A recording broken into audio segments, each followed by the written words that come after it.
하나님 반갑습니다. 함께 예배 드릴 수 있어서 참 감사합니다. 온전한 예배를 위해서 여러분들 가지신 핸드폰 꼭 확인하셔서 무음이나 진동 또 전원 꺼주시면 감사하겠습니다. 오늘 이렇게 함께 축복했으면 좋겠습니다. 당신 힘내십시오. 응원합니다. 옆 사람 바라보시면서 힘내십시오. 응원합니다. 오늘 새 찬양으로 우리 함께 찬양하며 나아갑니다.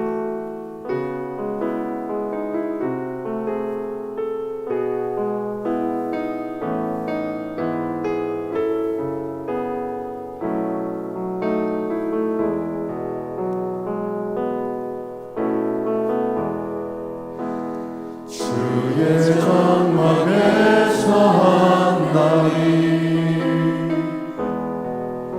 궁정에서 전날보다 솟아오니 나의 영혼 주님을 기뻐해 주의 사랑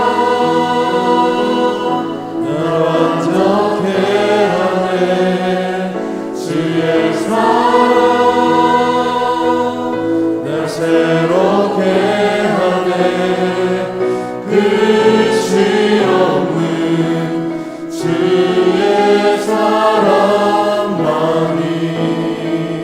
내 영혼 자유케 하시네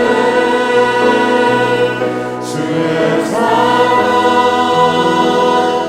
날 완전케 하네 주의 사랑 새롭게 하네 오 주님 나의 삶을 통해 주 사랑 나타내소서. 우리 2절 찬양하십시다. 주의 성산에서 주의 성산에서 한나리 궁궐에서 첫날보다 솟아오니 나의 영혼 주님을 기뻐해 주의 사랑 날 완전케 하네 주의 사랑 날 새롭게 하네 끝이 없는 주의 사랑만이 내 영혼 자유케 하시네 주의 사랑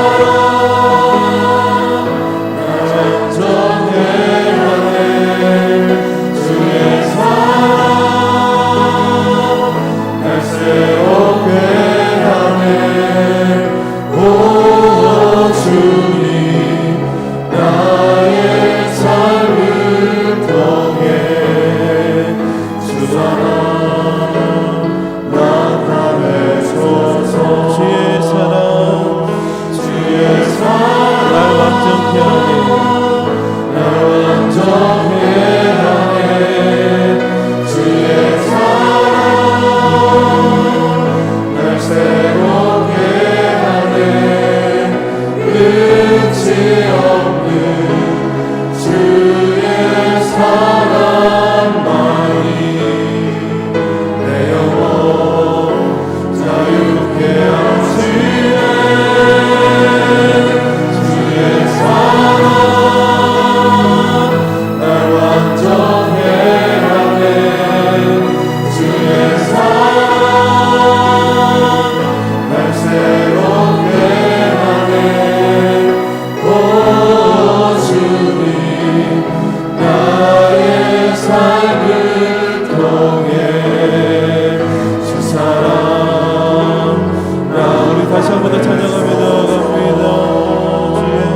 주의 사랑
목소리 높이 함께 찬양하며 나아갑니다. 나의 평생에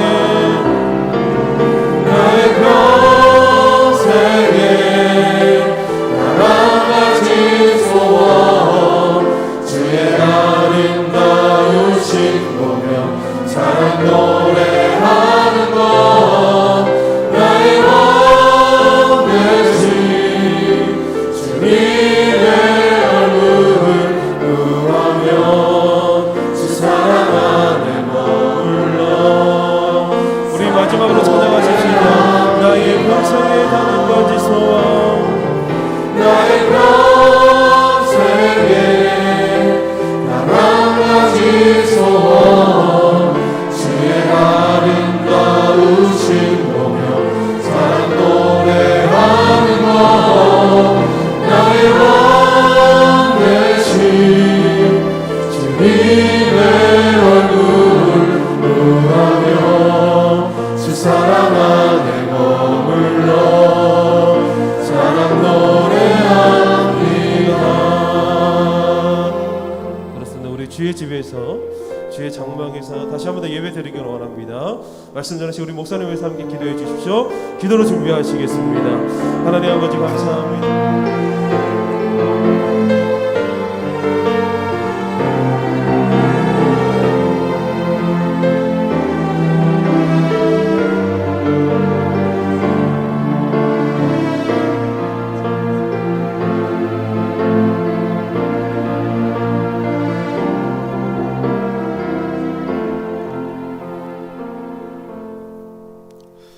할렐루야. 오늘도 이 자리에 함께 하신 여러분들 우리 예수님의 이름으로 환영하며 또 사랑을 축복합니다. 우리 다 함께 나셔서 예수 나의 치료자 찬양하심으로 하나님 앞에 주일 낮 예배로 드리시겠습니다.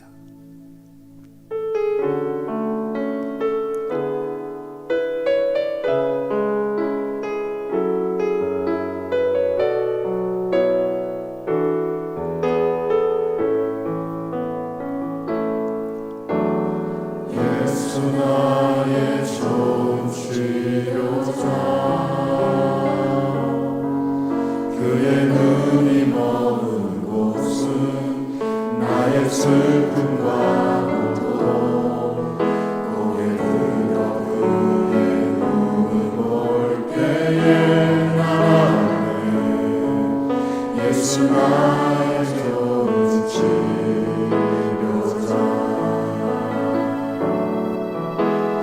예수 나의 좋은 치료자 그의 손길이 가는 곳은 나의 상처와 아픔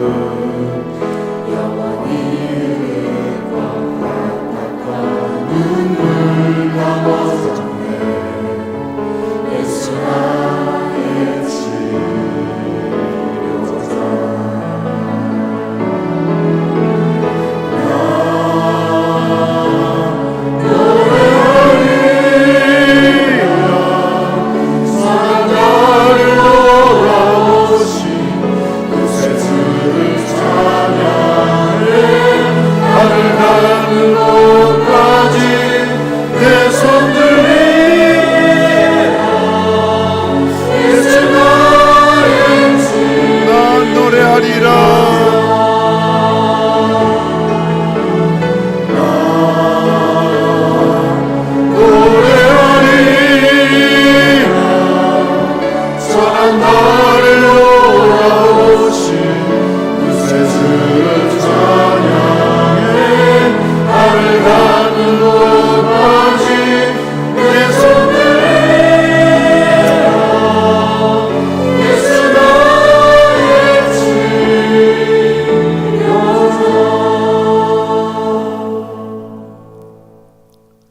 하늘이여 귀를 기울이라 내가 말하리라 땅은 내 입의 말을 들을지어다 내 교훈은 비처럼 내리고 내 말은 이슬처럼 맺히나니 연한 풀 위에 가는 비 같고 채소 위에 단비 같도다 내가 여호와 이름을 전파하리니 너희는 우리 하나님께 위엄을 돌릴지어다 그는 반석이시니 그가 하신 일이 완전하고 그의 모든 길이 정의롭고 진실하고 거짓이 없으신 하나님이시니 공의로우시고 바르시도다. 아멘. 사랑의 근원이 되신 아버지 하나님, 신년을 시작한 지 한 달이 지나고 두 번째 달에 첫 예배를 하나님께 드릴 수 있는 은혜를 주신 것을 진심으로 감사합니다. 올해는 더 마음을 다하고 뜻을 다하여 하나님을 사랑하고 맡은 직분 사명 잘 감당하기를 소원하며 시작했지만 그러나 한 달여간 세월을 보내면서 우리의 감각이 무뎌지거나 나태해지지 않았는지 다시 한번 하나님 말씀 앞에 우리 자신을 깨어있게 도와주시기를 원합니다.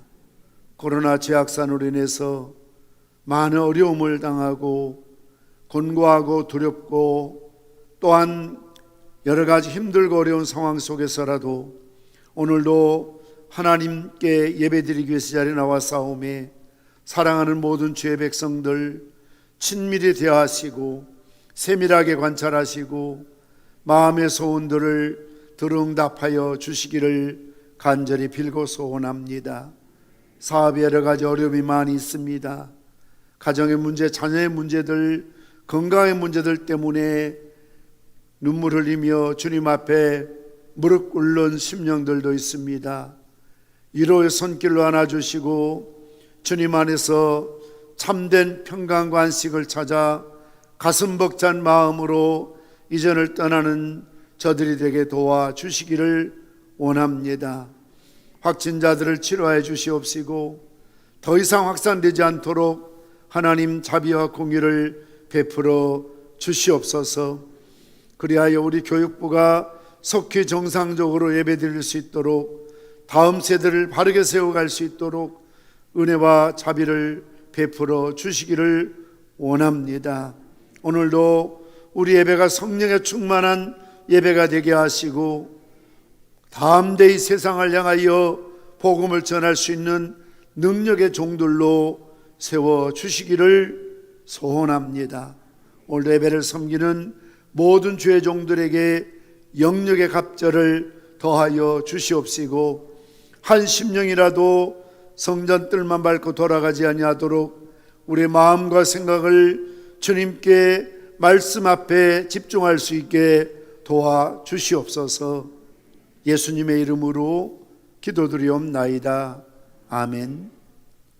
찬송가 10장 찬송하시겠습니다.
교독문 6번 시편의 내용을 교독하시겠습니다. 교독문 6번입니다. 여호와여 일어나옵소서. 하나님이여 손을 드옵소서.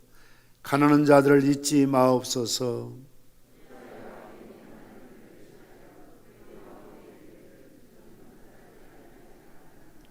주께서는 보셨나이다. 주는 재앙과 원한을 감찰하시고 주의 손으로 갚으려 하시오니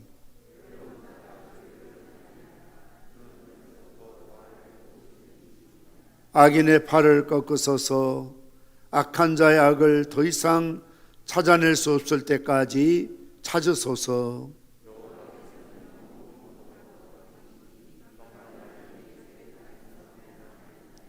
여호와여 주는 겸손한 자의 소원을 들으셨사오니 고아와 압제당하는 자를 위하여 심판하사. 아멘. 사도신경으로 신앙 고백하시겠습니다. 전능하사 천지를 만드신 하나님 아버지를 내가 믿사오며 그 외아들 우리 주 예수 그리스도를 믿사오니 이는 성령으로 잉태하사 동정녀 마리아에게 낳으시고 본디오 빌라도에게 고난을 받으사 십자가에 못 박혀 죽으시고 장사한 지 사흘 만에 죽은 자 가운데서 다시 살아나시며 하늘에 오르사 전능하신 하나님 피난자 계시다가 저리로서 산자와 죽은 자를 심판하러 오시리라. 성령을 믿사오며 거룩한 공회와 성도가 서로 교통하는 것과 죄를 사하여 주시는 것과 몸이 다시 사는 것과 영원히 사는 것을 믿사옵나이다. 아멘. 자리에 앉으시겠습니다.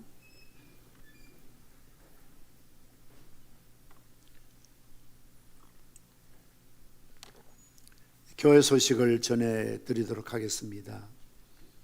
오늘 저에게 처음으로 출석하신 분들을 진심으로 환영합니다. 등록하셔서 한 가족으로 믿음 생활하시면 감사하겠습니다. 저희 평산교회는 신천지와 모든 이단의 출입과 활동을 금지합니다. 학습 세례, 유아 세례, 어린이 세례 받으실 분들은 사무실로 신청해 주시기를 바랍니다. 새가족 공부 비대면 교육 구글 듀오를 통해서 교육할 계획입니다. 교육받기 원하시는 분들은 강유정 전도사님에게 문의해 주시기 바랍니다. 교사 임명합니다. 고등부 반주의 우선의 집사님 임명합니다. 전국 장로회, 전국 김원회 및 불경 지역 임역원 간담회가 이번 목요일 오전 11시 저희 교회에 있습니다. 기도해 주시길 바랍니다. 매일 성경 통독해 주시고요.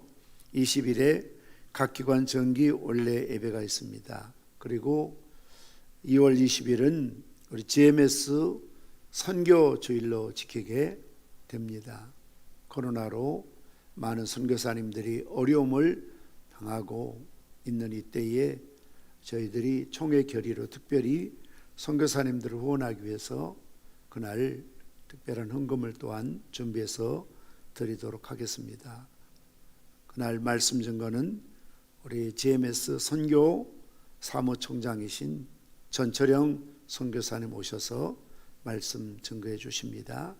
27일 주일 오후에는 총회 은혜로운 동행 기도 운동 우리 노회 제2차 모임이 삼양교회에서 4시에 있습니다. 교회에서 3시에 출발하도록 하겠습니다. 하나님 말씀 함께 보시겠습니다. 요한계시록 7장 1절에서 12절 말씀까지를 봉독해 드립니다.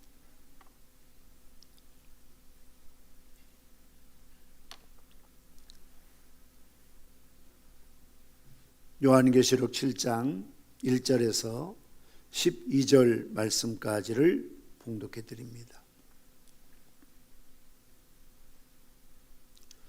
이르되 내가 내 천사가 땅 내 모퉁이에 선 것을 보니 땅의 사방의 바람을 붙잡아 바람으로 하여금 땅에나 바다에나 각종 나무에 불지 못하게 하더라.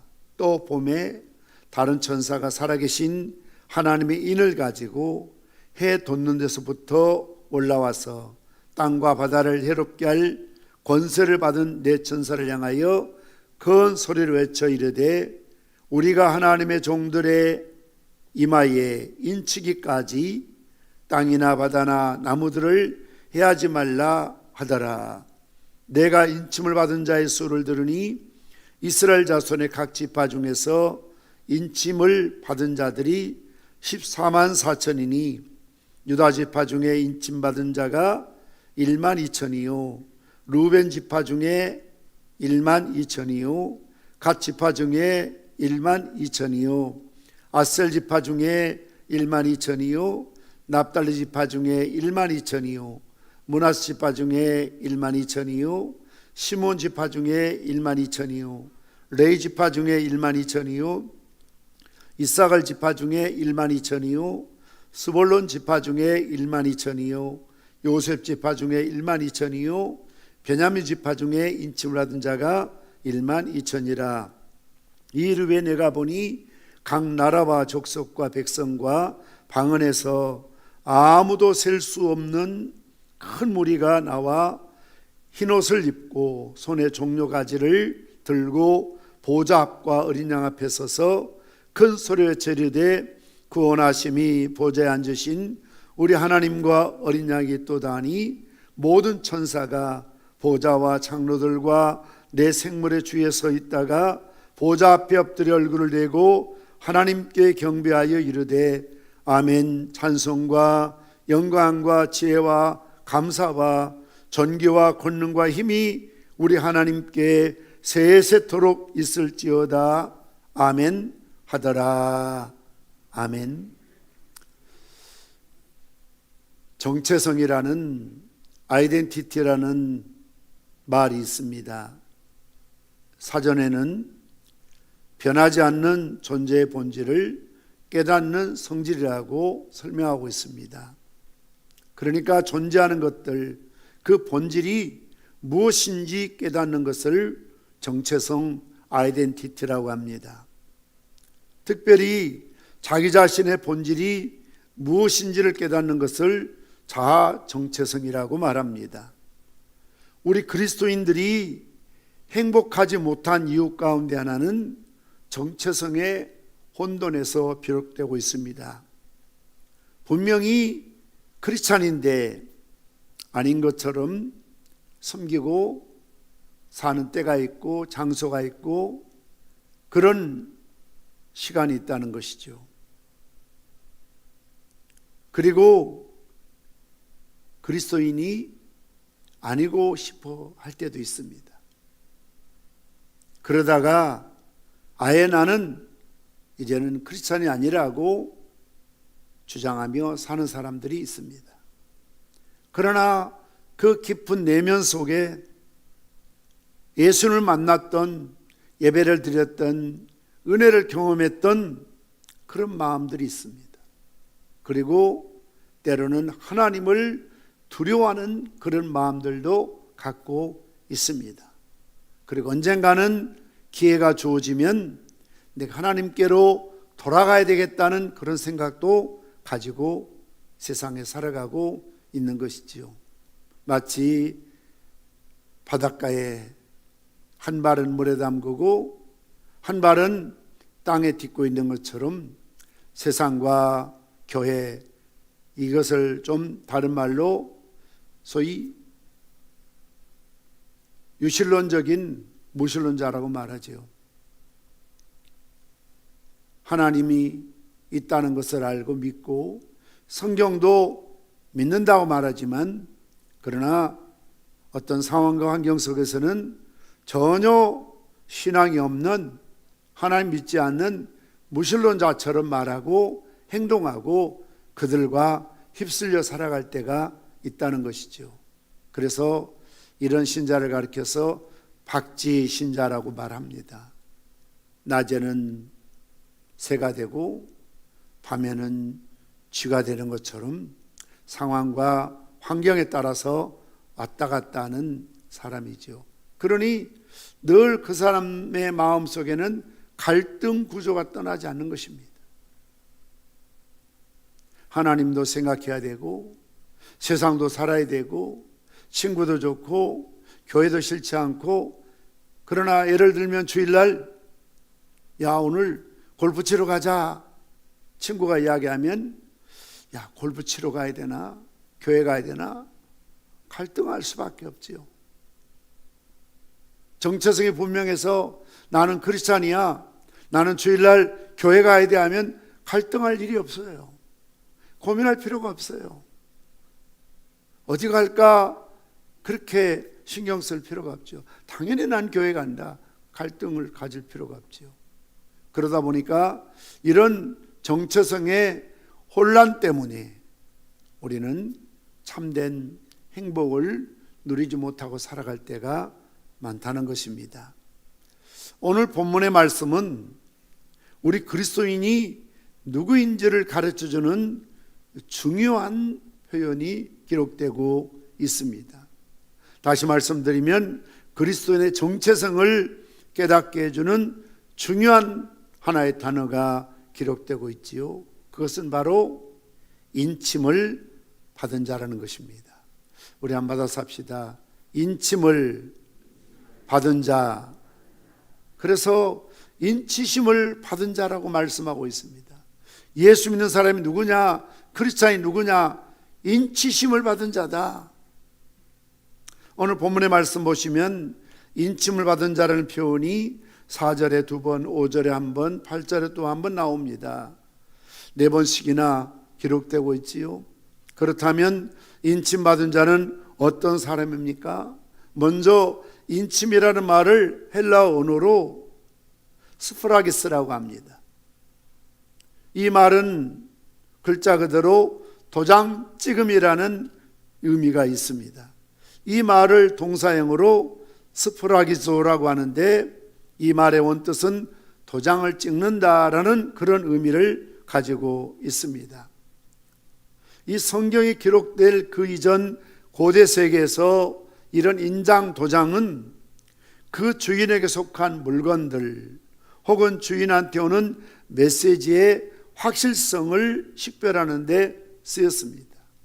그래서 옛날에 이런 네로나 또는 바로나 고대 왕들이 어떤 공문을 보낼 때는 손에 끼고 있는 인장으로 도장을 찍어서 보냈던 것을 볼 수가 있습니다. 일반적인 도장은 소유자를 상징하는 무늬가 새겨진 인장 반지였던 것을 볼 수가 있습니다. 천사의 도장, 그 성경적인 배경은 에스겔 9장에 기록되고 있습니다. 하나님은 선지자에게 하나님이 예루살렘을 심판하시겠다는 말씀을 전하시면서 먼저 그분의 신실한 백성에게 표를 하겠다는 계시를 하셨습니다. 에스겔 9장 4절 말씀 보면 너는 예루살렘 성읍 중에 순행하여 그 가운데서 행하는 모든 가증한 일로 말미암아 탄식하며 우는 자의 이마에 표를 그리라. 그래서 타락하고 범죄한 도성, 가증한 일로 말미암아 탄식할 수밖에 없고 울 수밖에 없는 하나님의 신실한 남은 자들의 이마에 표를 그리라고 말씀하셨던 것을 볼 수가 있습니다. 또한 옛날에는 노예 제도가 일반화되었습니다. 전쟁에서 승리하면 대개 진쪽 사람들을 노예로 끌고 옵니다. 남유다가 바벨론에 멸망했을 때에 남자들, 젊은 청년들 다 바벨론의 포로로 끌려갔던 것을 볼 수가 있지요. 때로는 옛날에는 필요에 따라서 사람들을, 노예를 마치 가축을 사고 파는 것처럼 사람들도 인신매매라고 하죠. 노예를 사고 파는 그런 시절이 있었습니다. 바로 이럴 때에 그 사람들이 자기 집 노예라는 표시로, 물론 문서에 도장을 찍어 노예라고 표시되어 있지만, 그러나 더 확실한 노예를 표시하기 위해서 마치 말이나 소의 뒤에 낙인을 찍는 것처럼 불에 달구어서 낙인 찍으면 아무리 세월이 지나도 흔적이 지워지지 않지 않습니까? 지금 생각하면 끔찍한 일이지만 이런 몸에 낙인, 인을 치는 일이 있었습니다. 그 대표적인 예가 로마 시대입니다. 이때 이마에 주인의 이름이나 그 이름의 첫자에 인두를 새겨 낙인을 찍었습니다. 여러분이 보시는 바로 저것이 그 당시에 사용하던 낙인 찍는, 짐승에 찍는 것이 아니라 사람의 등이나 이마에 또는 팔에 낙인을 저렇게 찍었다는 것이죠. 그 가운데 대표적인 인물이 로마 황제 시저였습니다. 자기 노예 이마에 한복판에 V자를 낙인을 찍어서 표시해서 내 소유다, 내 노예다라는 것을 표시했지요. 송원현 목사님의 시대를 사는 그리스도인이라는 책 가운데 이런 내용이 기록되고 있습니다. 두 사람이 양도둑이 있었는데 그 당시에 양도둑을 막기 위해서 양을 도둑질하다가 걸리면 이마에 양도둑의 약자인 ST, sheep thief라고 하죠. 양도둑이라는 그런 의미입니다. 그렇게 해서 이마에 낙인을 찍었다고 합니다. 두 사람이 양도둑질하다 걸려서 소위 화인이라고 하죠. 이마에 낙인이 찍혔는데 한 사람은 자포자기하면서 기왕에 내가 도둑놈이라는 낙인이 찍혔는데 그냥 도둑질하며 살고 못된 짓 하며 살고 악하게 살다가 끝나는 거지 뭐. 이제 내가 내 얼굴에 이렇게 자국이 남았는데 아무리 선하게 산들 누가 나를 인정해 주겠어? 믿어 주겠어? 그냥 그렇게 포기하고 악한 길로 살다가 죽었고요. 그러나 한 사람은 참회했다고 합니다. 다시는 도둑질하지 않으리라.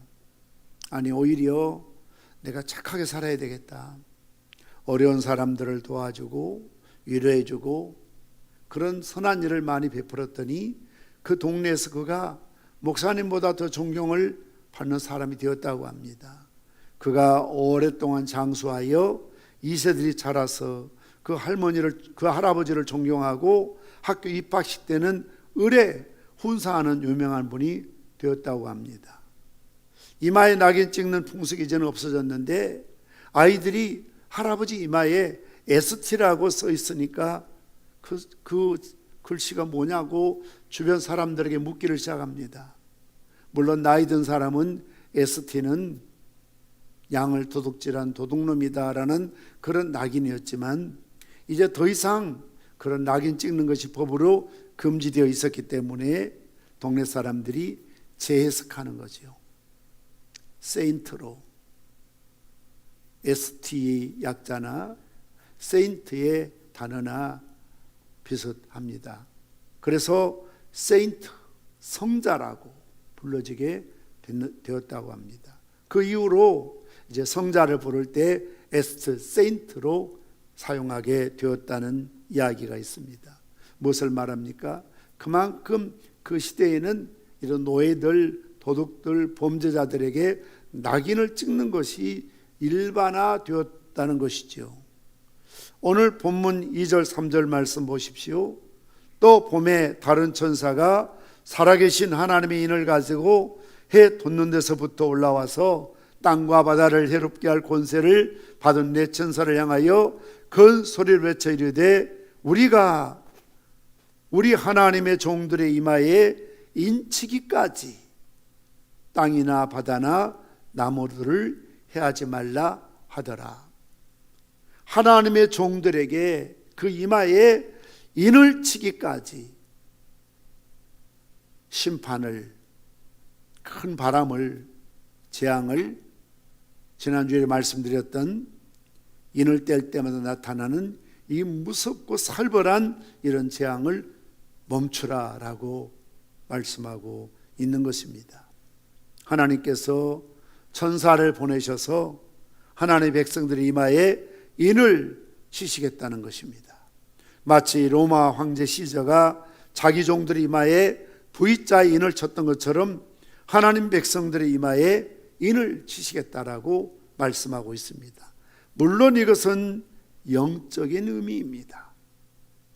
우리가 예수를 믿는다고 우리 이마에 눈에 보이는 어떤 낙인을 찍는 것은 결코 아닙니다. 그러나 우리 눈에는 보이지 않지만 하나님의 불꽃 같은 영적인 눈으로 우리를 바라보실 때에 하나님의 백성들의 이마에 하나님의 소유라는 인침이 있다는 것을 말씀하고 있습니다. 그렇다면 두 번째로 하나님께서 이렇게 인을 치신 이유가 무엇이겠습니까? 첫째는 하나님의 소유로 삼으셨다는 것을 확증하는 것이죠. 하나님께서 하나님의 백성들을 하나님의 소유로 삼으셨다는 것을 확증하기 위해서 마치 노예의 주인이 자기 노예의 인침을 해서 내 소유다라는 그런 확증을 갖게 하는 것이죠. 물론 주인 가운데는 아주 고약하고 인색하고 그런 인간성이 나쁜 주인도 있지만 그러나 모든 주인이 다 나쁜 사람은 아닙니다. 구약 성경의 말씀처럼 빚을 졌다든지 어떤 일 때문에 노예가 되었습니다. 이제 희년이 되거나 그리고 이제 자유롭게 풀어줄 때가 되어서 노예 스스로가 판단했을 때에 나는 우리 주인이 너무 존경스럽고 너무 좋아요. 나는 나가서 혼자 참 힘들게 사는 것보다도 나는 주인의 집에서 주인이 주는 밥을 먹고 옷을 입고 아이를 키우고 오히려 주인의 보호 속에 살기를 원합니다. 자원하면 그를 데리고 대문에 가서 귀에 구멍을 뚫어서 표시하라고 말씀하고 있지 않습니까? 무엇을 말합니까? 희년이 되어 자유롭게 되었을 때 스스로 내가 원해서 그 집에 종으로 살고 싶을 때가 있다, 그 말입니다. 그만큼 주인이 존경스럽고 또 주인이 인심이 좋고 사랑과 배려와 너그러운 마음이 있다면 나는 나가서 힘들게 사는 것보다는 나는 주인의 집에 그대로 머물러 살겠습니다. 그런 주인이라면 노예라 할지라도 건강을 책임져 줄 것이고 생활을 돌봐줄 것이고 모든 일할 수 있는 환경과 여건을 챙겨줄 것입니다. 다른 집의 노예 어떻든 자기에게 속한 노예는 주인이 책임을 지는 것입니다. 미국은 지나칠 정도로 자국민 보호에 앞장서는 선진국이죠. 선진국과 후진국의 다른 점은 바로 이겁니다. 후진국은 이렇게 이야기합니다. 지가 나가서 잘못해서 변을 당했으면 지가 책임져야지 무엇 때문에 국가에서 낸 세금을 가지고 또는 군인이나 경찰이 가서 그를 데려와야 돼. 그럴 필요 없어. 지가 잘못한 거야. 자기가 책임져야 돼. 내버려 두지요. 이게 후진국의 특징입니다. 그러나 선진국은 특히 미국 같은 나라는 여러분 영화의 라이언 일병 구하기 이 그런 스토리도 보면 알지만 미국에서는 철저하게 자국민을 보호합니다. 미국 법을 통해서 대통령에게 미국 시민권자인 재국민 보호를 위해서 최소한의 무력을 사용할 권한까지 부여하고 있습니다. 또한 법령에 테러 공격, 아동 유괴 범죄, 질병, 행방 불명 등 공간에 도움이 필요한 상황을 정확히 규정해 놓기도 하지요. 법에 근거한 죄의 국민의 자유가 침해되는 상황에 대해서 정부는 모든 수단을 동원해서 해결할 의무가 있다는 것이죠. 이런 자국민의 보호 의지는 그런 북한도 막을 수가 없었던 사건이 있었지요. 북한과 중국의 접경 지역에서 탈북자를 취재하다가 북한에 억류되었던 미국의 여기자는 북한에서 12년 노동 교화형을 선고받게 됩니다. 그러나 불과 141일 만에 무사히 미국으로 돌아왔지요. 미국은 전용기를 띄워서 북한 땅으로 들어가는 방법을 택했고 그 비행기에 탑승한 사람은 전임 대통령 빌 클린턴이었던 것을 볼 수가 있습니다. 실정법으로는 여기자들이 잘한 게 없어요. 위험한 지구 가지 마라. 국가에서 이미 지침이 내려가 있어요. 그럼에도 불구하고 두 여기자가 자기의 국가였던 그런 법령을 어기고 국경 지역에서 탈북민 취재하다가 그만 잡혀 들어간 거죠. 그리고 12년 동안 교화형을 받아야 돼요. 이런 상황이었지만 미국은 자국민을 보호하기 위해서 전용기를 띄우고 오바마가 특별한 특사를 보냈는데 전임 대통령 빌 클린턴 대통령이 두 사람의 여기자를 데려오기 위해서 전용기를 띄웠다. 이 말이 되나요? 이게 선진국이죠. 그래서 자국민을 그렇게 보호하기 때문에 미국의 시민권을 갖기로 원하고 미국 시민권을 갖고 있는 사람은 세계 어디 가든지 자부심을 갖고 살아가게 되는 것이죠. 하물며 우리 하나님 어떠하시겠습니까? 우리 하나님의 소유라는 거 아닙니까? 천국의 자국민이라는 거 아닙니까? 미국의 시민권이 아니라 우리는 천국의 시민권을 갖고 살아가는, 그래서 인을 친다는 것은 너는 내 거다. 예수님 말씀처럼 아버지께서 내 손에 준 자를 내가 하나도 빼앗기지 아니하리라. 아버지는 만유보다 크심에 아버지의 손에서, 아니 내 손에서 빼앗아갈 자가 없다는 것이죠. 그만큼 하나님께서는 하나님의 백성들을 아끼고 사랑하시고 보호하시고 지키신다는 것을 소유로 삼으셨다는 것을 말씀하기 위해서 인을 친다라고 말씀하고 있습니다. 두 번째는 하나님의 백성임을 잊지 말라는 것을 강조하고 있는 것입니다. 마치 미국 시민권을 갖고 있는 사람이라면 어딜 가든지 나는 미국 시민권이야. 요즘은 이제 우리가 국가가 위상이 아주 격상되었기 때문에 세계 어디 가든지 대한민국 여권을 내밀면 특별한 일이 없으면 3개월 또는 그 이상의 이렇게 무비자로 어떤 때는 들어가서 체류가 가능하죠. 1988년 이전만 하더라도 88 올림픽 이전만 하더라도 어디에 가면 코리아가 어딘 줄 모르고요. 심지어는 북한으로 오해할 때가 많이 있었습니다. 저도 그 당시 91년도인가요? 중국을 이렇게 갔다가 밤에 집사람하고 이렇게 밖에 나와서 좀 돌아다니다가 아주 멋지게 생긴 호텔이 있어서 호텔을 들어가서 쇼핑센터에 들어갔더니 그 쇼핑센터 어떤 남자가 딱 나오면서 하는 말이 어디서 왔슈? 딱 그런 식으로 북한 말로 묻는 거예요. 북조선에 왔습니까? 이런 식으로 묻는 거예요. 소름이 끼치더라고요. 알고 보니까 거기 북한이 운영하는 그런 그 쇼핑몰이었어요. 제가 남조선에 왔슈다 딱 그랬죠. 그랬더니 딱 보고 이렇게 웃더라고요. 그러면서 이렇게 뭘 이렇게 골라가지고 뭐 물건을 사는데 같은 동포라고요. 반값 사가지고 나왔어요. 나오는데 머리가 좁빗 썼습니다.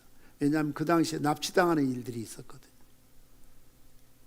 그만큼 이제 옛날에는 어디 가면 일본 사람으로 심지어 북한 사람으로 오해할 때가 있었습니다.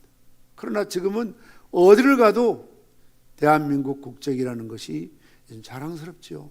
함부로 대하거나 무시할 수가 없는 거죠. 그래서 어딜 가도 이제는 대한민국 여권 패스포트 내놓는 게 부끄럽거나 수치스러운 일이 아닙니다. 하나님의 백성이 어디를 가든지 무엇을 하든지 나는 하나님께 인침받은 하나님 소유된 백성이라는 소위 정체성을 갖고 살아야 된다는 거죠.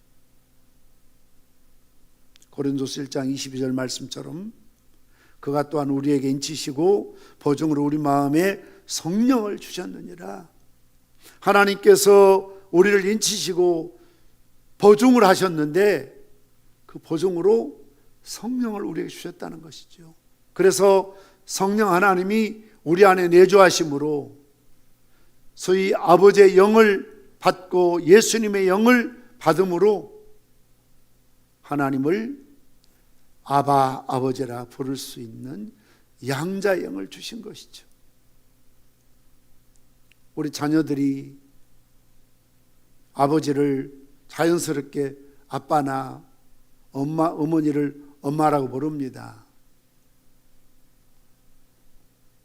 그래서 이렇게 호칭을 보면 딸이구나 며느리구나를 알 수 있겠더라고요. 식당 가서 어머님 하면 거의 100% 며느리입니다. 그런데 엄마 하면 100% 딸입니다. 하나님을 나의 아빠라고 부를 수 있는 것은 어색한 일이 아닙니다. 너무나 자연스러운 일입니다. 전에도 말씀드렸지만 옛날에 경보에 나오는 어떤 교인 가운데 아주 영이 이렇게 우상을 섬기고 집에 뭐 신주단지를 만들어 놓고 뭐 이렇게 어마어마한 것들을 꾸며놨어요. 그거 다 제가 철수했는데 얼마나 힘들었는지 모릅니다. 앵글로 이렇게 다 짜가지고요. 앵글 아시죠? 그 일일이 다 풀어야 되거든요. 자기는 무서워서 손을 못 대겠대요. 그래서 제가 가가지고 일일이 다 그걸 풀고 거기 차려진 것들 뭐 전부 다 이렇게 갖고 나오기 전에 예배를 드리면서 결신을 시켜야 되겠다는 생각이 들었습니다. 그래서 자매님 저를 따라서 기도하십시오 하고 기도를 시키는데요. 다 따라서 하는데요. 한 가지를 못해요. 아버지를 못하는 거예요. 아버지 하나님 하면 그냥 아버지 빼고 하나님하고, 아버지 어떻게 하면 아버지 빼버리고 다른 건 하고. 왜 못할까?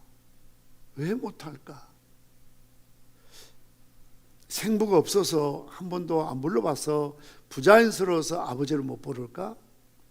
이런 생각을 했습니다. 끝나고 난 다음에 아니 자매님, 왜 하나님 아버지라고 부르라니까 하나님만 부르고 아버지는 안 부르세요 하니까 그 자매가 섬찟한 이야기예요. 입을 막는 세력이 있대요. 아버지를 못 부르게 한대요. 그래서 제가 그때 느꼈습니다. 아, 그렇구나. 양자형을 받지 아니하면 하나님을 아버지라 못 불러요. 늘 제가 말씀드리는 것은 우리 예수님이 그렇게 가르치셨으니까요. 하늘에 계신 우리 아버지요. 여러분들이 기도하실 때에 물론 전능하신 하나님, 거룩하신 하나님, 주님, 다양한 하나님을 부를 수 있지요. 그런데 여러분들이 가장 좋은 기도 가운데 하나는 꼭 하나님을 아버지로 불러야 됩니다. 물론 제 아들이 제 이름을 부를 수 있지요. 강인상 목사님 부를 수 있지요. 나쁜 거 틀린 거 아니에요. 근데 늘 저를 부를 때마다 강인상 목사님 하면 제 기분 나쁠 것 같아요. 야 임마, 아빠라고 불러. 아빠, 내가 너 개부냐? 그런 말이 나올 것 같아요. 다른 사람은 이름을 부를 수 있지만 자기 아빠는 아빠라고 부르고 엄마는 엄마라고 부르는 겁니다. 우리가 하나님의 자녀라면 스스럼 없이 자연스럽게 항상 기도 가운데 아버지를 불러야 돼요. 아버지, 하늘에 계신 우리 아버지요. 아버지만큼 친밀한 감 있는 그런 이름이 어디 있습니까? 물론 참 죄송하지만 우리 이 땅에 살아가면서 육신의 아버지를 존경할 수 없고 사랑할 수 없고 높여드릴 수 없는 그런 관계 때문에 평상시에 아버지에 대한 어감이 정서가 좋지 않을 수도 있습니다. 그러나 우리 하나님 아버지가 그런 육신의 아버지의 받은 상처들을 다 치유하는 오히려 소위 전환점 회복의 기회가 됐으면 좋겠습니다. 부모로부터 엄마나 아빠로부터 받지 못했던 사랑이나 그런 배려나 보호받지 못했다 할지라도 정말 하늘에 계신 우리 아버지의 사랑을, 보호를, 그리고 그런 다정한 친절함을 경험하며 그런 모든 상처들이 치유되었으면 좋겠습니다. 그래서 보증으로 성령을 주셨기 때문에 하나님을 아버지라 부를 수가 있습니다. 그리고 우리가 하나님 말씀을 들을 때나 하나님 말씀을 전할 때나 이 모든 확신과 담대함을 갖는 것은 내 의지가 아니고 내 용기가 아니고 내가 갖고 있는 어떤 성격이나 기질이 아니고요. 정말 성령 하나님이 주시는 은혜요, 보정이심을 믿으시기를 바랍니다. 영적으로 인침을 받은 사람이라면 성령께서 확증시켜 주신다, 보증해 주신다, 확인해 주신다는 겁니다. 그러니 우리가 의심치 않고 내가 하나님 백성이요 천국 갈 천국 시민이라는 것을 확신할 수가 있는 것은 소위 세뇌되어서 그런 것도 아니고 교육받아서 그런 것도 아니고 그렇게 착각하는 것도 아니고 내주하고 계시는 성령께서 그것을 믿어지도록 역사하시는 거죠. 믿음이 역사예요. 루디아의 마음문을 열고 바울의 말을 청종케 하신 것처럼 여러분들 가운데는 참 아주 신중파가 많이 있지요. 뭐 혈액형에 따라서 그런 기질이 있다고 하는데 그건 과학적이지는 않고요. 매사가 의심이 많은 사람이 있습니다. 신중이 지나칠 정도로 의심이 많습니다.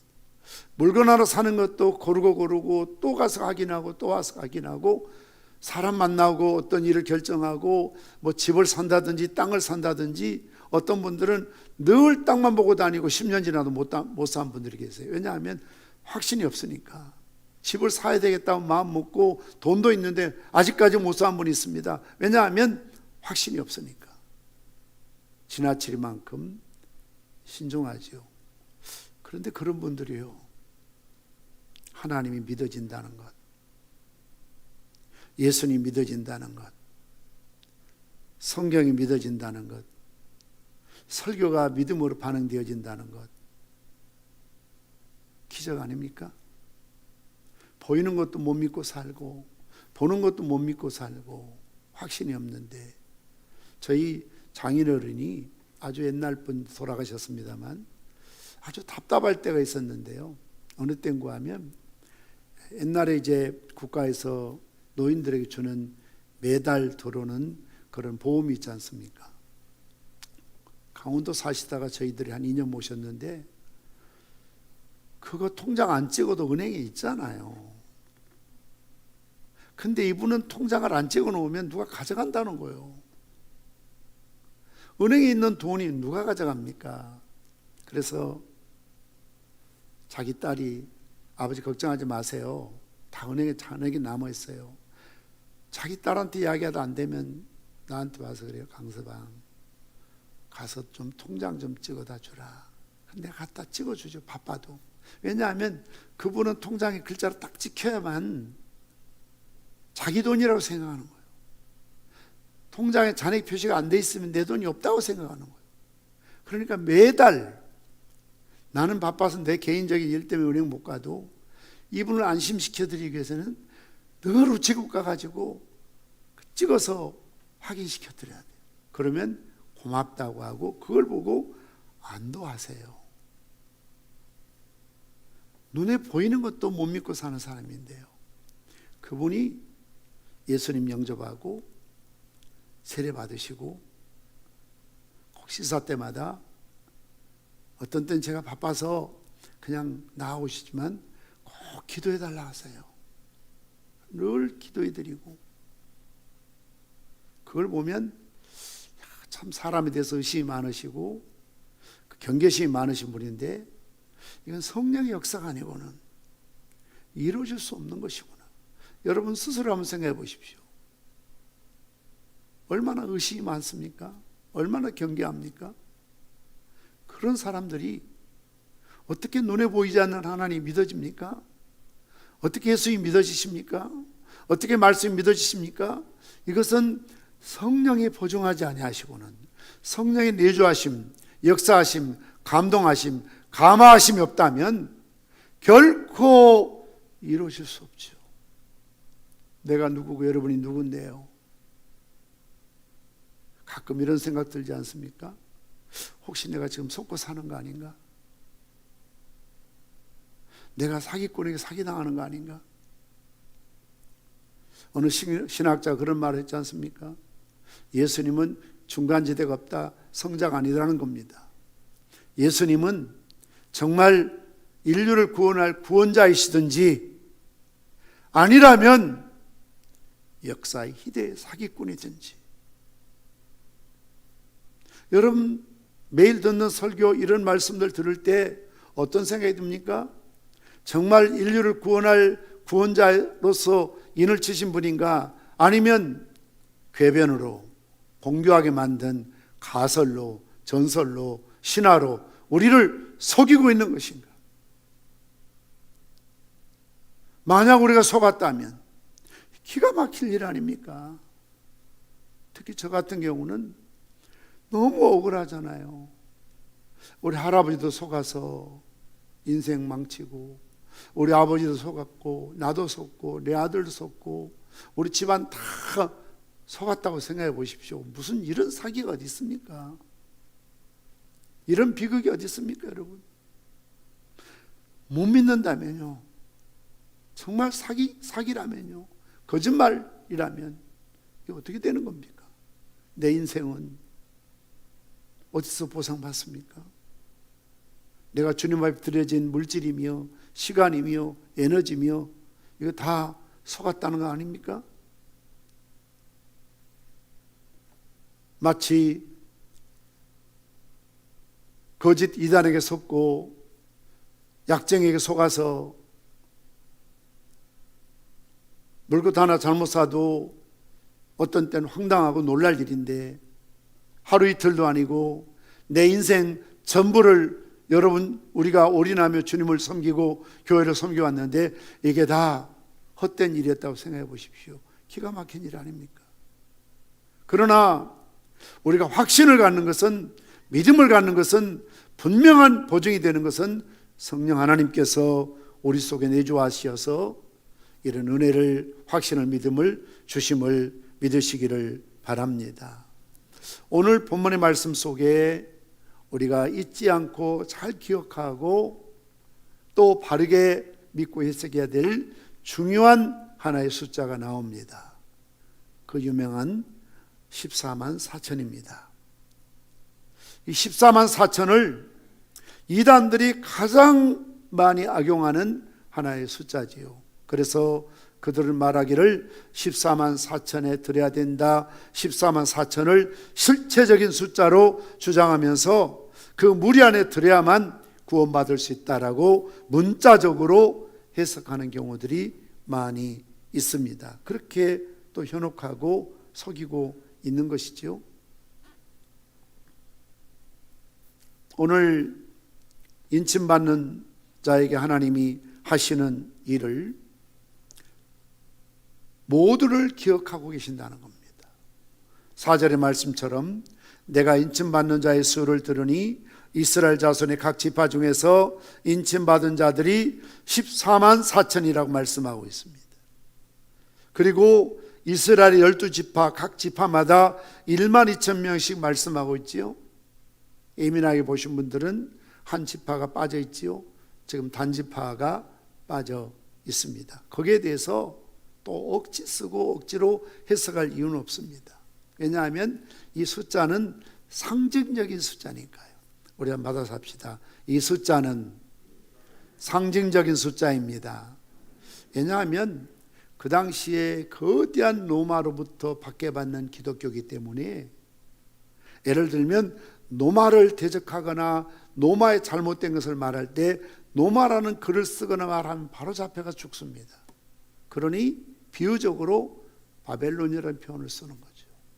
구약시대의 바벨론과 같은. 일제시대에도 일본 선사들은 강단에서 바벨론 이야기하지 마라. 왜 그랬을까요? 강단에서 바벨론 우리가 이야기하면서 설교하면 그것은 바로 일본을 상징한다고 그들은 알고 있었어요. 예수 안 믿는 사람들도 그 정도의 상식을 갖고 있습니다.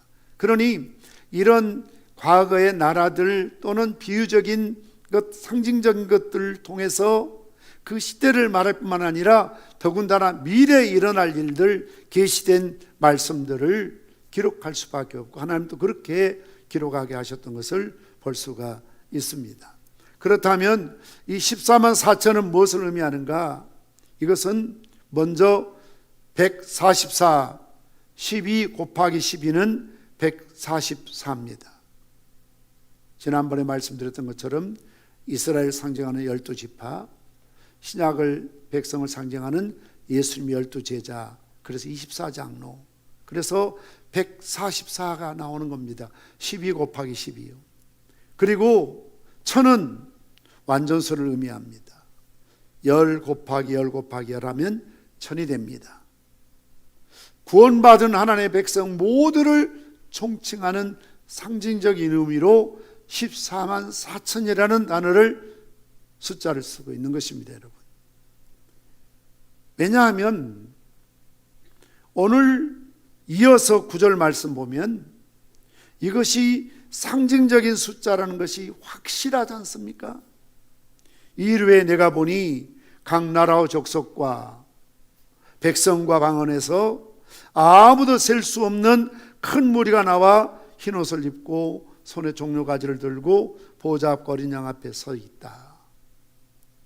앞에서 14만 4천 이야기하면서 이스라엘의 각 지파에 1만 2천이 1만 2천이 계속 열거하다가 결국 뒤에서 끝날 때에 이 이르에 보니까 각 나라와 족속과 백성과 방언에서 아무도 셀 수 없는 큰 무리라고 말씀합니다. 동일한 사건, 동일한 실체를 말씀하고 있는 것이죠. 그러므로 14만 4천이라는 것은 구원받는 하나님의 모든 백성의 전체를 의미하고 있습니다. 신약 시대와 구약 시대 이스라엘과 새로운 이스라엘을 총망라하고 있는 것입니다. 하나님께서 구원하시기로 작정한 그 모든 시대에, 그 모든 장소에 모든 사람들을 인치셨다라고 말씀하고 있습니다. 두 번째로 하나님께서 인치신 이유는 인침받는 사람들을 배려하고 계시는 겁니다. 오늘 본문 7장과 앞장이 긴밀하게 연결되어 있습니다. 그리고 6장에서 보셨던 것처럼 무시무시한 하나님의 심판에 대한 예언이 기록되고 있습니다. 어린 양이 7인을 차례로 떼시면서 정말 어마어마한 재앙들이 쏟아질 것이라고 예언하고 있지 않습니까?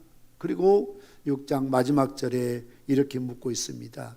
그들의 진노의 큰 날에 이르렀으니 누가 능히 서리요? 이 무서운 심판이 이르렀다, 가까웠다.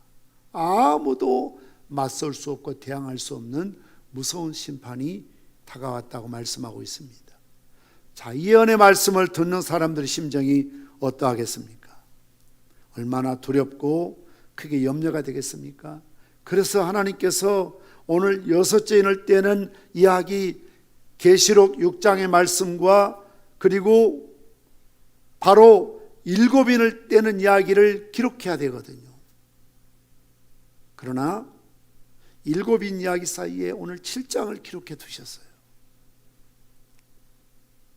전체 심판의 연 진행에는 사실 없어도 될 부분이 오늘 7장입니다. 그런데 굳이 7장을 통해서 말씀하신 이유는 무엇일까? 하나님의 백성에 대한 따뜻한 배려입니다. 하나님께서는 우리 연약함을 너무나 잘 알고 계십니다. 쉽게 흔들린다는 것도, 염려하고 걱정한다는 것도 하나님은 잘 알고 계시죠. 그래서 하나님께서는 우리를 위해서 이렇게 인침받는 사건을 통해서 하나님의 백성을 인침이 다 마칠 때까지는 결코 이런 재앙이 일어나지 않을 것임을 말씀하고 있는 것입니다. 마지막 세 번째로 인침받는 사람들을 구원하신다는 분명한 말씀을 하고 있습니다. 3절의 말씀 보시면 이르되 우리가 우리 하나님 종들의 이마에 인치기까지 땅이나 바다나 나무들을 해하지 말라 하시더라. 14만 4천 명을 구원하신다는 것은 하나님께서 선택한 구약과 신약의 모든 백성을 다 하나도 잃어버리지 않고 구원하시는 그 사건을 말씀하고 있습니다. 그때까지 심판을 유보하셨다라고 말씀하고 있는 것이지요. 그러므로 결국 하나님께서 하나님의 백성들을 구원하실 것이라는 분명한 말씀을 주고 계시는 겁니다. 성교단 앞으로 나오시기 바랍니다. 사랑하는 성도 여러분, 우리 요한계시록의 말씀을 특히 주일낮에 강해를 통해서 우리가 처음부터 지금 계속해서 말씀을 읽어오고 있습니다. 맨 첫 시간에 말씀드렸던 것처럼 여러분이 요한계시록 읽어보셨지만 굉장히 난해합니다. 비유적이고 상징적인 또 그런 것들이 많기 때문에 그렇습니다. 그래서 사실 많은 주석가들도 요한계시록을 주석하기를 망설이고 보류해 두었던 것을 보게 됩니다. 왜냐하면 다른 모든 예언의 사건은 이미 다 완성되거나 이루어졌지만 요한계시록은 미래적인 앞으로 주님 오신 그날까지 이루어져야 될 그런 사건들을 많이 다루고 있기 때문에 함부로 해석할 수 없는 그런 부분들이 많기 때문입니다. 그러나 감사하게도 그동안 여러 우리 개혁주의 신학자를 통해서 요한계시록이 재해석되어지고 주석되어지고 분명한 특히 이단들에 반해서 신천지라든지 이런 이단들이 늘 요한계시록을 마치 자기들의 전유물인 것처럼 악용하는 사례가 있어서 이런 부분에 있어서 바르게 성경적인 그런 대안을 또 만들어 놓은 주석들이 많은 책들이 있기 때문에 이제는 더 이상 우리가 애매한 부분이 없습니다. 분명하고 확실한 부분들이죠. 저도 요한계시록을 공부하고 또 설교를 준비하면서 느낀 것은 정말 요한계시록이 딱딱한 교리적인 부분이 있고 비유적인 것 있지만 얼마나 복음적인지 모릅니다. 왜냐하면 모든 것은 예수님 한 분에게 집중되어 있다는 겁니다. 어린 양 대신 예수 그리스도에게 집중되어 있습니다.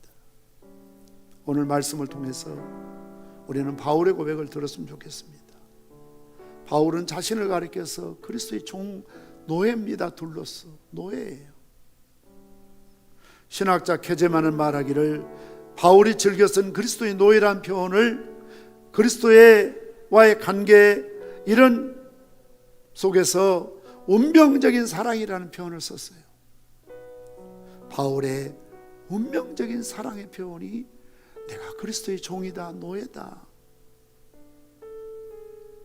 갈라디아 6장 17절 말씀처럼 이후로는 누구 나를 괴롭게 하지 말라. 내가 내 몸에 예수의 흔적을 지니고 있노라. 바울은 어떤 경우에도 주인의 명령을 거역할 수 없는 노예처럼 온몸으로 그리스도를 섬기고 있다는 자기 인식, 분명한 자기 정체성이죠. 내가 누구인가? 전체성의 혼란 때문에 우리 행복을 누리지 못할 때가 많이 있습니다. 더 이상 혼란스러울 이유가 없죠. 오늘 말씀처럼 하나님께서 우리를 인치셔서 하나님의 소유로 삼으셨다. 하나님 우리를 돌보시고 우리를 이렇게 세밀하게 배려하시고 하나님께서 우리를 구원하실 것이다. 그래서 오늘 찬양의 가사처럼 내가 누구인가를 다시 한번 주님 앞에 확실히 고백하는 나의 정체성 아이덴티티를 분명히 세우고 살아야 될 줄 믿습니다. 우리 함께 일어나셔서 너희 하나님 여호와가 찬양하십니다.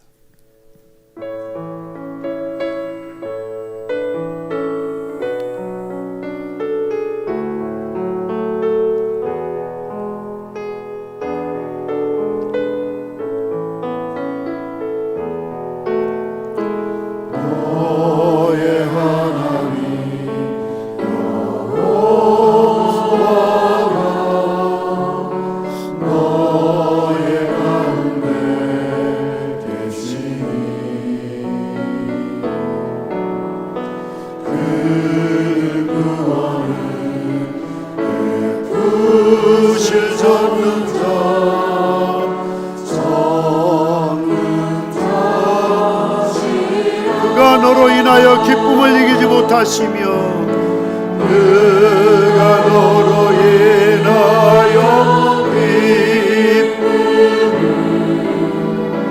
이기지 못하시며 너를 잠잠히 사랑하시며 너를 잠잠히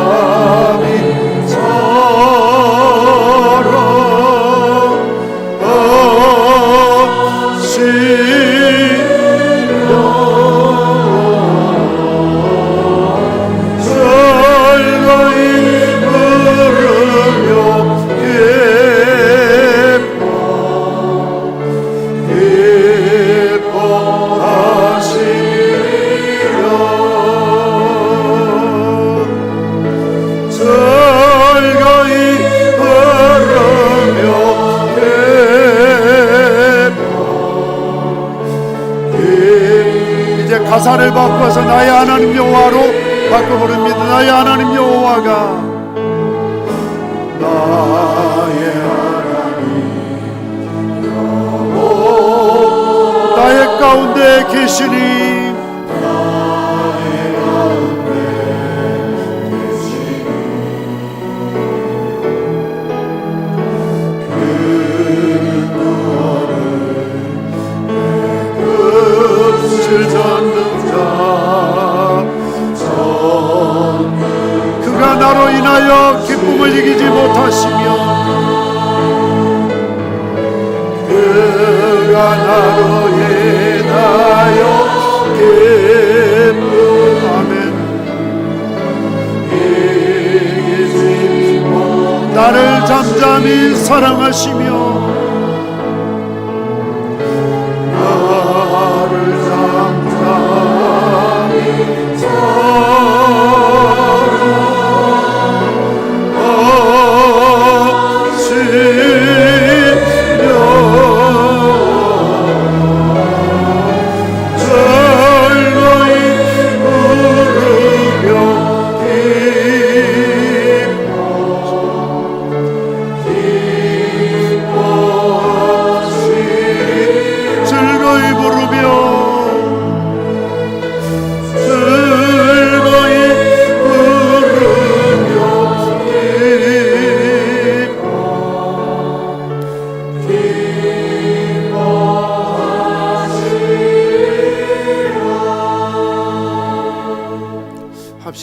기도하는 시간을 갖습니다.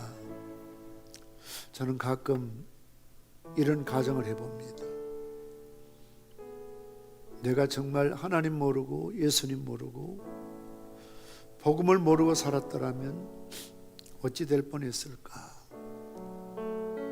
세상에서 많은 일을 할 수도 있지만 내가 목사가 안 되었다면 지금 좀 어디서 무엇을 하고 살 수 있을까. 끔찍한 생각이 들 때가 많고 소름이 끼칠 때가 많습니다. 그러면서 아무리 생각해 보아도 이런 은혜를, 이런 사랑을, 이런 생명을, 이런 구원을 받을 만한 자질도 자격도 조건도 환경도 되지 못하는데 웬 은혜인가, 웬 사랑인가, 웬 축복인가. 하늘을 두루마리 삼고 바다를 먹물 삼아도 다 기록할 수 없는 하나님의 사랑.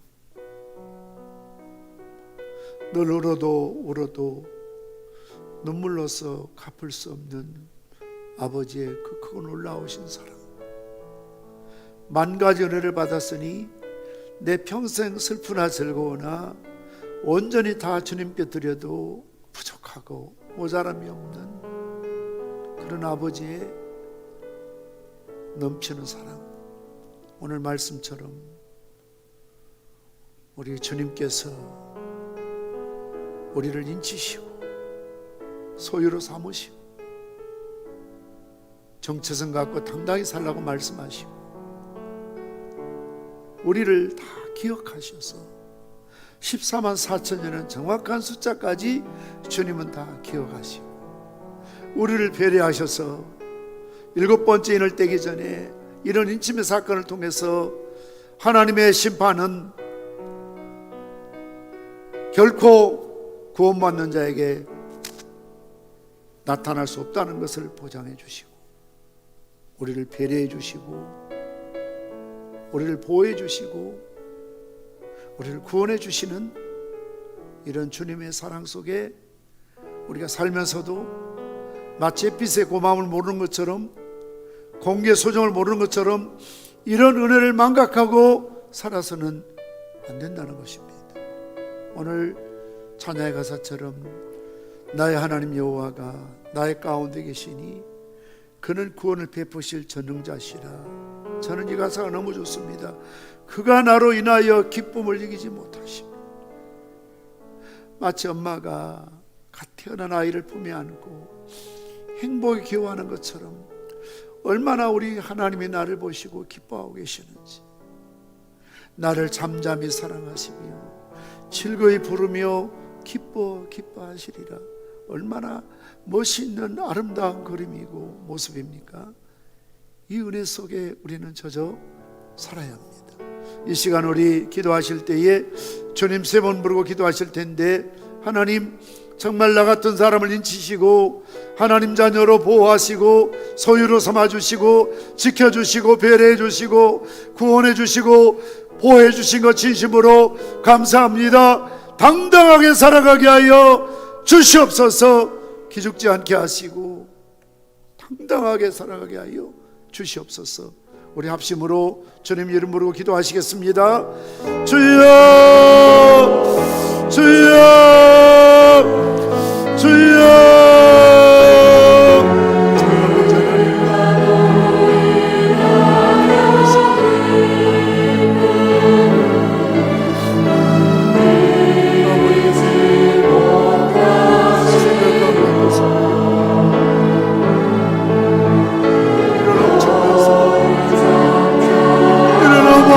주의 은혜를 받을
살아계신 아버지 하나님, 은혜를 진심으로 감사합니다.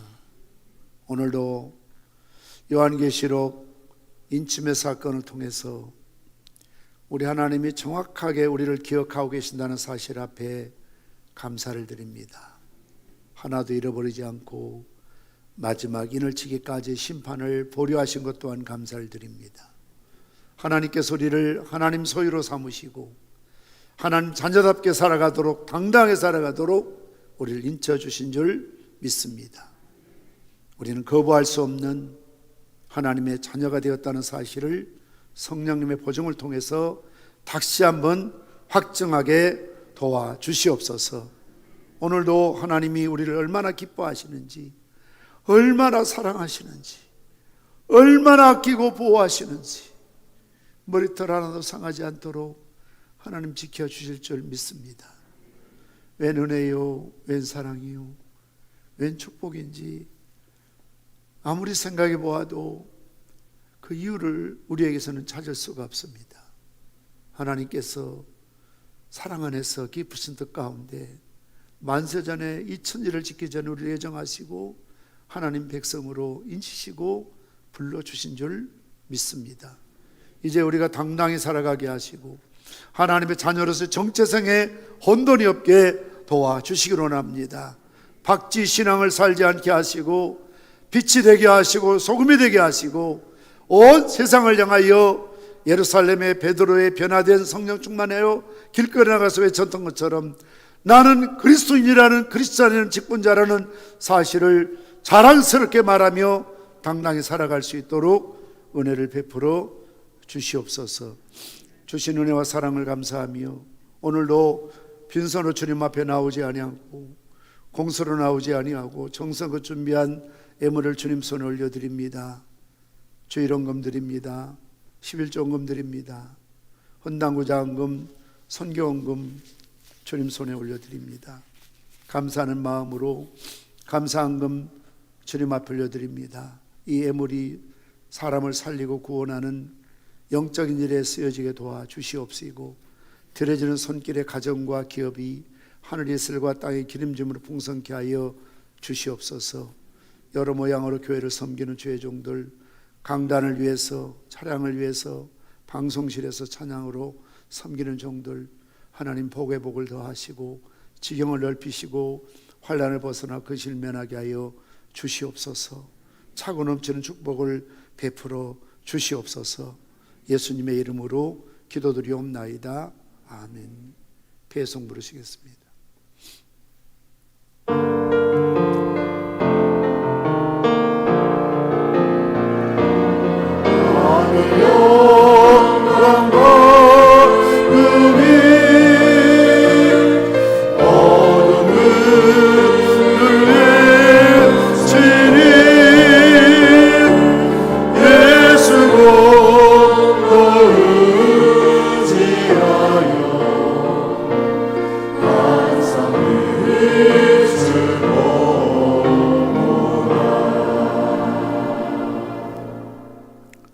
우리를 하나님의 자녀로 인치시고 핏값 주고 사신 우리 주 예수 그리스도의 은혜와 아버지 하나님의 청량할 수 없는 사랑하심과 성령님의 감동, 감화, 위로, 축복, 교통하심이 내가 그리스도인을 분명한 정체성을 갖고 당당하게 살길 다짐하는 주의 백성들을 위해 이제로부터 영원 무궁토록 항상 함께 있을지어다. 아멘.